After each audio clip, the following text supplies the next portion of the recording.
शांति। आज 20 जुलाई 2022 की बाबा की साकार मुरली है। मुरली के महावाक्य हैं, मीठे बच्चे तुम रूहानी सेना हो, तुम्हारे बिगर रावण से सारे विश्व की रक्षा कोई कर नहीं सकता। इसे शुद्ध नशे में रहना है। प्रश्न है, बाप दादा किन बच्चों की बलिहारी का गायन करते हैं? उत्तर है, बाबा कहते बलिहारी उन बांधेली बच्चियों यानी अबलाओं की हैं जो मार खाते भी शिव बाबा को याद करती हैं। मार खाने से और ही नष्टो मोहा बनती जाती, जिस कारण उनका पद और ही ऊंचा हो जाता है। बाप ऐसे बच्चों को तसल्ली यानी धीरज देते हैं। बच्चे तुम अपने को आत्मा समझो, यह देह तुम्हारी नहीं है, तुम बाप के बन चुके हो तो अवस्था पक्की होती जाएगी। सच्ची दिल पर साहिब राजी होगा। गीत है तुम्हें पाके हमने, ओम शांति। बच्चे सामने बैठे हैं, जानते भी हैं हम सेना हैं। किसकी सेना है? ईश्वर की। क्या कर रहे हो? हम रावण पर विजय पा रहे हैं। गोया इस सारी सृष्टि को रावण राज्य से छुड़ाए अपने राज्य की स्थापना कर रहे हैं। बैठे देखो कैसे साधारण रीति से हो, कोई हाथ पाँव नहीं चलाते हो, परंतु हो बड़ी ज़बरदस्त सेना। तुम मददगार हो ईश्वर के। ईश्वर भी गुप्त हैं, तुम भी गुप्त हो। उनको शाहनशाह भी कहते हैं। तुम्हारी युद्ध इतनी ज़बरदस्त और गुप्त है जो तुम विकारों पर जीत पाकर सारे विश्व पर जीत पा लेते हो। तुमको फील होगा जैसे वह सेना है वैसे हम भी रूहानी सेना हैं। समझते हो भारत का सारा मदार है इस सेना पर। हम सेना न होती तो दूसरे जीत पा लेते। उस सेना में तो कभी कभी राजाओं आदि को भी भगाए मिलिट्री का राज्य कर लेते हैं। मिलिट्री समझती है हमारे बिगर कोई देश की रक्षा कर नहीं सकता। तुमको भी शुद्ध अहंकार है। हम ईश्वरीय सेना के बिगर रावण से कोई रक्षा कर नहीं सकता। अब वह मिलिट्री भी देखो और यह भी देखो, तुम जैसे हो वैसे हो। तुम्हारे पास कोई भी ड्रेस व हथियार पावर नहीं है।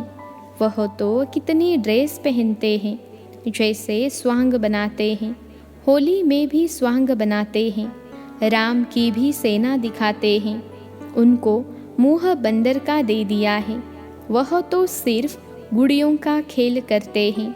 अब तुम बच्चे जानते हो हम रावण रूपी 5 विकारों की जेल से छुटकारा पा रहे हैं। एक तो रावण का जेल, फिर रावण की मत पर चलने वालों का जेल, भक्ति की भी जंजीरें, गुरुओं की भी जंजीरें, फिर पति की भी जंजीरें। रावण की मत पर तुम कितने दुखी होते हो, कितना पुकारते हो। रावण हमको बहुत सताते हैं। तुम जानते हो जितना जितना हम योग में रहते हैं उतना हमारी आत्मा दुख से छूटती है। अबलाओं पर अत्याचार तो बहुत होते हैं, बहुत मार खाती हैं। अबलाएं पुकारती हैं, अब हम क्या करें? बाप फिर तसल्ली यानी धीरज देते हैं। यह तो समझाया है तुम अपने को आत्मा समझो। यह देह हमारी नहीं है, हम मर चुके हैं, बाप के बन चुके हैं और कोई उपाय नहीं है। हम तो शिव बाबा के हैं। जो सच्चे बच्चे होते हैं उनकी अवस्था पक्की रहती है, ज़रा भी विकार की तरफ ख्याल नहीं जाता है। ऐसे बच्चे पर अगर कोई ज़बरदस्ती जुल्म करते हैं तो उसका पाप नहीं चढ़ता है। पुकारती है, बाबा हम तो आपके हैं, शरीर तो जैसे मुर्दा है। ऐसे निश्चय बुद्धि वाले जो हैं वह भी बड़ा ऊंच पद पा लेते हैं। अगर सच्ची दिल है तो ऐसे सच्चे दिल पर ज़रूर साहिब राज़ी होगा। यहाँ भी बच्चियाँ इतना याद नहीं करती हैं जितना जो मार खाती है वह याद करती हैं। बाप के पास पुकार आती है, बंधन है, बाबा बंधन से छुड़ाओ। जो छूटे हुए बंधन मुक्त हैं वह भी इतना याद नहीं करते हैं जितना बांधे लिया याद करती हैं। शिव बाबा की याद से ही बेड़ा पार होता है। कोई कहते हैं बाबा हमको मुरली भी पढ़ने नहीं देते हैं। अरे तुम बाप को याद करती रहो। मुरली में भी रोज यही समझाया जाता है। मूल बात ही याद का चार्ट रखो। हम बाबा को कितना समय याद करते हैं, यह मेहनत बहुतों से होती नहीं है। घड़ी घड़ी याद भूल जाती हैं। बांधेली बच्चियाँ तो मार खाते खाते और ही जास्ती याद करती हैं। बलिहारी उन अबलाओं की है जो मार खाते भी याद करती हैं। बाबा कहते हैं तुम अपने को आत्मा समझ बाप को याद करती रहो। जितना जास्ती मारेंगे तुम और ही नष्टो मोहा होती जाएगी। मार भी अच्छा पद बना लेती हैं। बाबा को भी ऐसी ऐसी बच्चियाँ याद पड़ती हैं। हाँ, कोई बहुत अच्छे महारथी भी हैं जो बहुतों की सर्विस करते हैं, योगी बनाते हैं। योग की बहुत महिमा है। तुमको तो सब पर तरस खाना है। तुम बच्चे गीता को रेफर करते हो। उन्होंने बुद्धि में सिर्फ यह है कि कृष्ण भगवान ने राजयोग सिखाया। तुम कहते हो परमपिता परमात्मा ने राजयोग सिखाया। यह सिद्ध करने के लिए ही तुम पूछते हो परमपिता परमात्मा से तुम्हारा क्या संबंध है। पिता कहते हैं ना, पिता का ही फरमान है कि हमारे साथ योग लगाओ तो तुम्हारे विकर्म विनाश होंगे। कोई मनुष्य मात्र के साथ योग नहीं लगाना है। अगर सिखाने वाला ही मनुष्य होगा तो तुम्हारा कल्याण नहीं होगा। गीता में भी नाम देहधारी का रख दिया है। हम कहते हैं हमको निराकार परमपिता परमात्मा योग सिखाते हैं। तुम कोई की निंदा नहीं करते हो।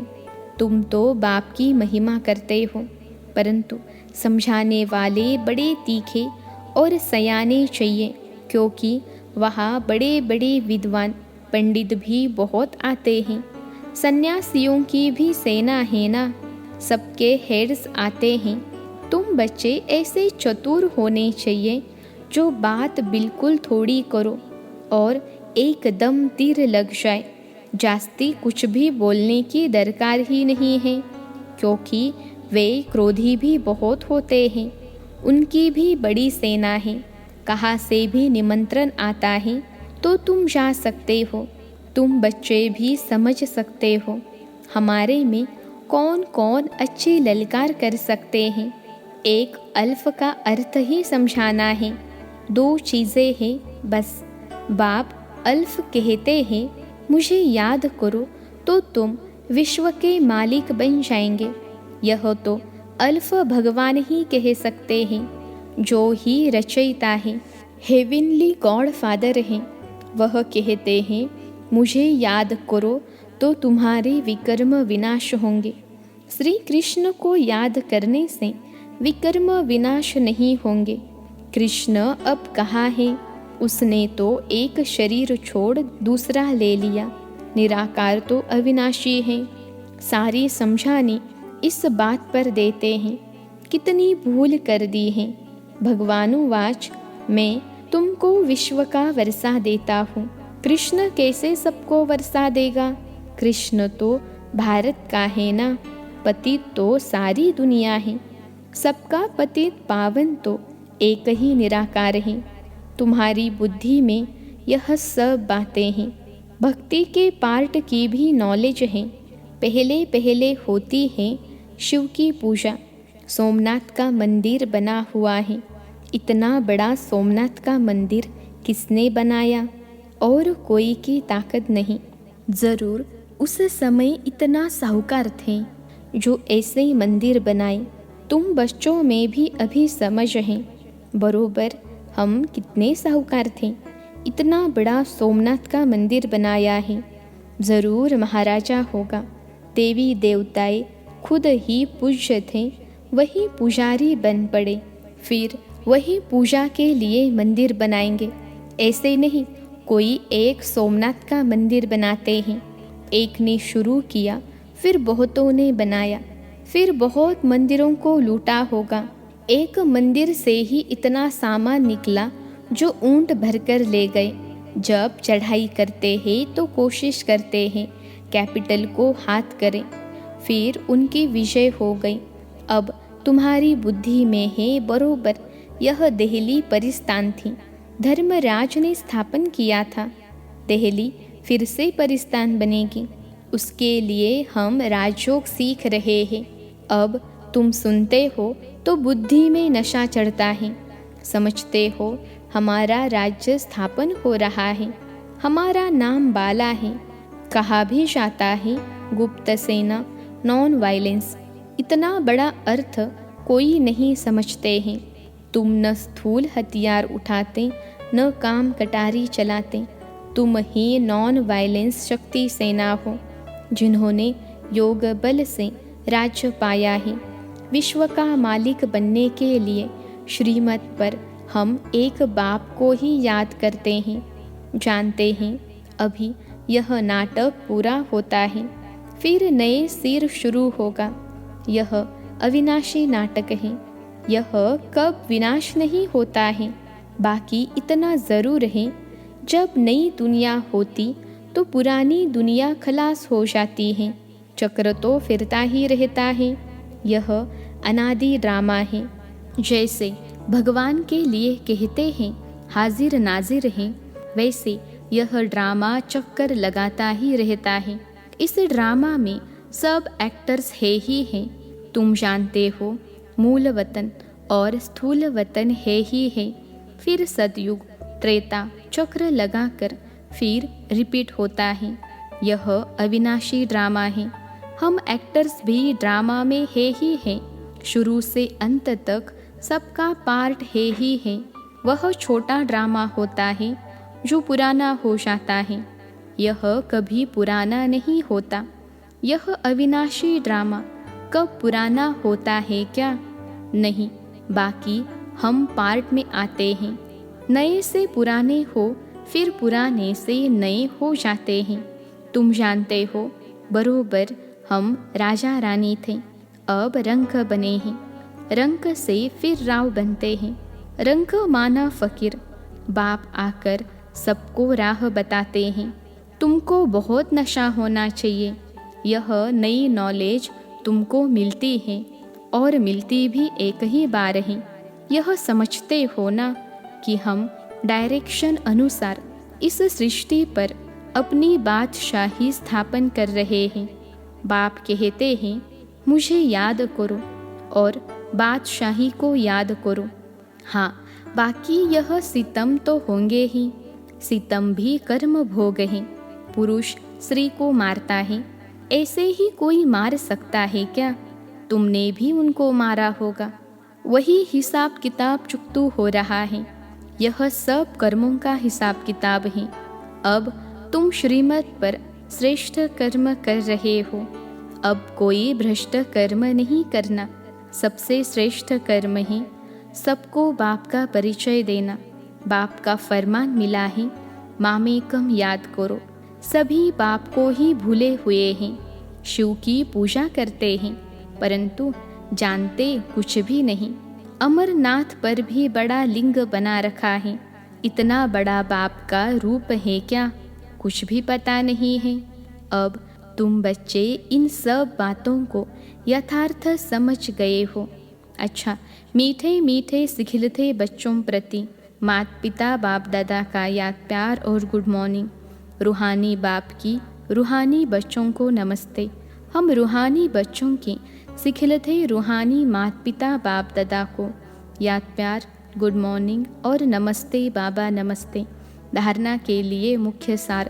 पहली पॉइंट है श्रीमत पर सदा श्रेष्ठ कर्म करने हैं। कोई भी भ्रष्ट कर्म न हो, इसका ध्यान रखना है। बहुतों को योगी बनाने की सेवा करनी है। दूसरी पॉइंट है, सच्ची दिल रखनी है। शरीर तो जैसे मुर्दा है, इसका अभिमान छोड़ देना है। पूरा पूरा नष्टो मोहा बनना है।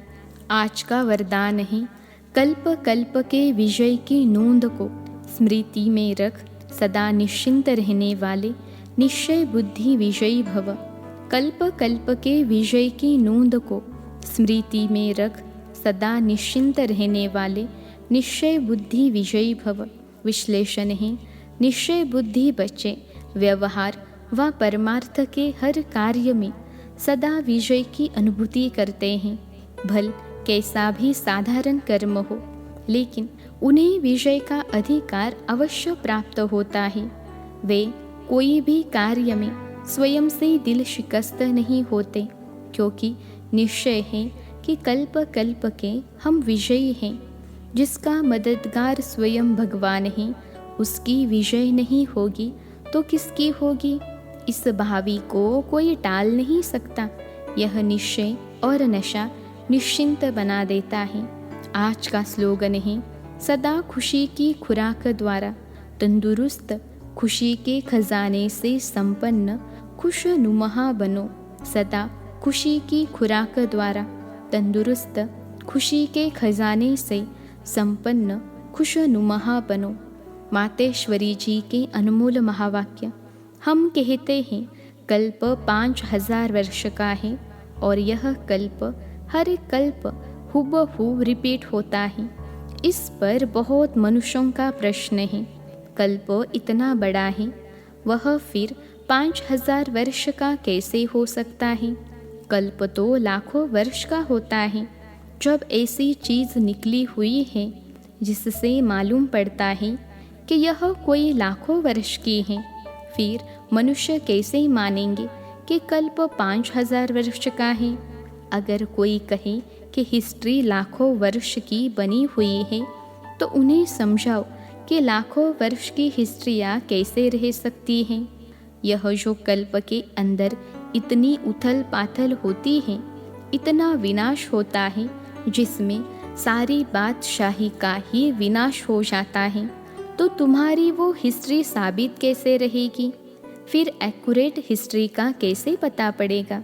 तो यह बात सिद्ध नहीं होती।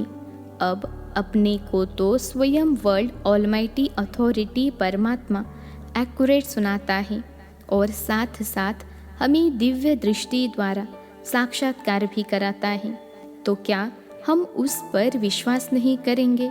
अवश्य भले कोई साक्षात्कार पर निश्चय न भी करे, परंतु स्वयं परमात्मा हमें सम्मुख सुना रहे हैं। पहले तो हमको यह निश्चय है कि हमें पढ़ाने वाला कौन, और फिर सारी सृष्टि कैसे हुबहू चक्र लगाती है, इस राज को भी हम समझ चुके हैं। तब ही हम अपने अनुभव और प्रैक्टिकल जीवन को देख यथार्थ कह रहे हैं कि कल्प 5000 वर्ष का है। दूसरी पॉइंट है, आत्मा और परमात्मा का अंतर यानी भेद। इस पर समझाया जाता है कि आत्मा और परमात्मा का रूप एक जैसा ज्योति रूप है। आत्मा और परमात्मा की आत्मा का साइज एक ही रीति में है। बाकी आत्मा और परमात्मा में सिर्फ गुणों की ताकत का फर्क अवश्य है। अब यह जो इतने गुण हैं, वो सारी महिमा परमात्मा की है। परमात्मा दुख सुख से न्यारा है, सर्वशक्तिवान है, सर्वगुण संपन्न है, 16 कला संपूर्ण है। उनकी ही सारी शक्ति काम कर रही है। बाकी मनुष्य आत्मा की कोई शक्ति नहीं चल सकती है।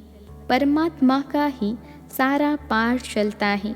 भल परमात्मा पार्ट में भी आता है तो भी खुद न्यारा रहता है, लेकिन आत्मा पार्ट में आते भी पार्टधारी के रूप में आ जाती है। परमात्मा पार्ट में आते भी कर्म बंधन से न्यारा है। आत्मा पार्ट में आते कर्म बंधन के वश हो जाती है। यह है आत्मा और परमात्मा में अंतर। अच्छा, ओम शांति।